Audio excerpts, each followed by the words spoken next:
अस्सी के दशक की सुपरहिट फिल्म नदिया के पार एक ऐसी सदाबहार फिल्म है जिसे बार बार देखने पर भी मन नहीं भरता। फिल्म का गाना कौन दिशा में लेके चला रे बड़ोहिया तो आपने सुना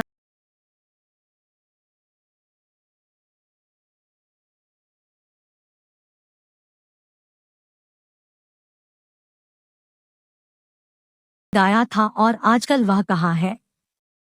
तो चलिए हम आपको इस गाने की सिंगर के बारे में बताते हैं। दरअसल इस गाने को आवाज दी थी लोकप्रिय गायिका हेमलता ने, जो रिश्ते में एक्टर मिथुन चक्रवर्ती की पत्नी व दिग्गज एक्ट्रेस योगिता बाली की भाभी है।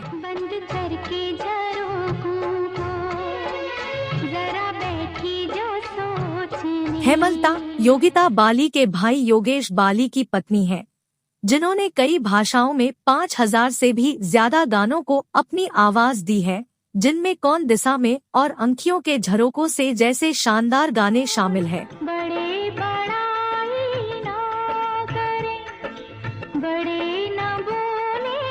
उन्होंने नदिया के पार से लेकर टीवी पर प्रसारित हुए पौराणिक धारावाहिक रामायण तक में खूब गाने गाए हैं।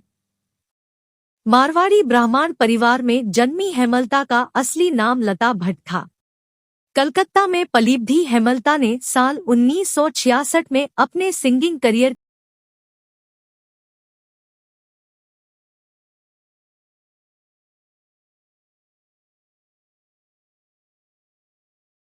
तक के करियर में उन्होंने कई बड़े बड़े म्यूजिशियन के साथ काम किया है।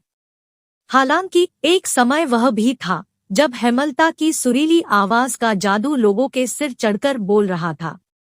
यह वही समय था जब उनकी तुलना भारत की स्वर कोकिला कही जाने वाली दिवंगत गायिका लता मंगेशकर से होने लगी थी। हिंदी सिनेमा की लेजेंडरी सिंगर लता मंगेशकर ने अपनी सुरीली आवाज से कई दशकों तक हिंदी सिनेमा पर एक छत्र राज किया है।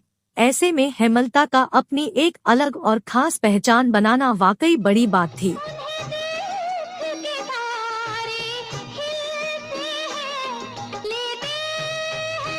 हालांकि तब दोनों को लेकर मीडिया में तरह तरह की बातें लिखी जा रही थी।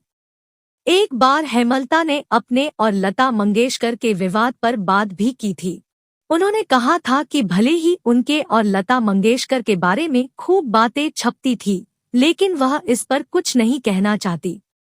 उन्होंने कहा था कि लता मंगेशकर उन्हें लेकर कॉन्शियस सचेत थी, जो उनमें आत्मविश्वास जगाता था। लता मंगेशकर और हेमलता की तुलना शायद इसलिए भी की जाती थी क्योंकि हेमलता अपने करियर के शुरुआती दिनों से ही लता मंगेशकर से प्रभावित रही है।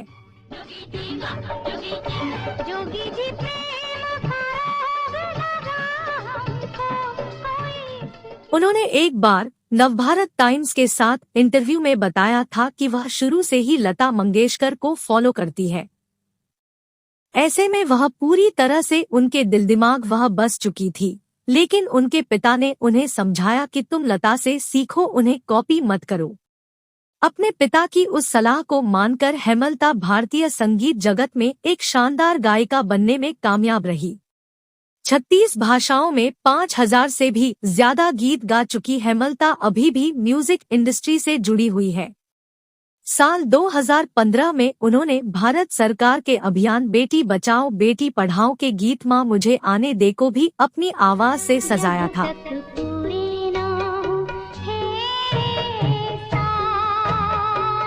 68 वर्षीय सिंगर अभी भी गाने गा रही है। हेमलता के यादगार गानों की बात करें तो उन्होंने अपने अब तक के करियर में एक से बढ़कर एक बेहतरीन गाने गाए हैं। फिलहाल सिंगर हेमलता के बारे में यह जानकारी आपको कैसी लगी? हमें कमेंट करके जरूर बताएं और चैनल को सब्सक्राइब करें।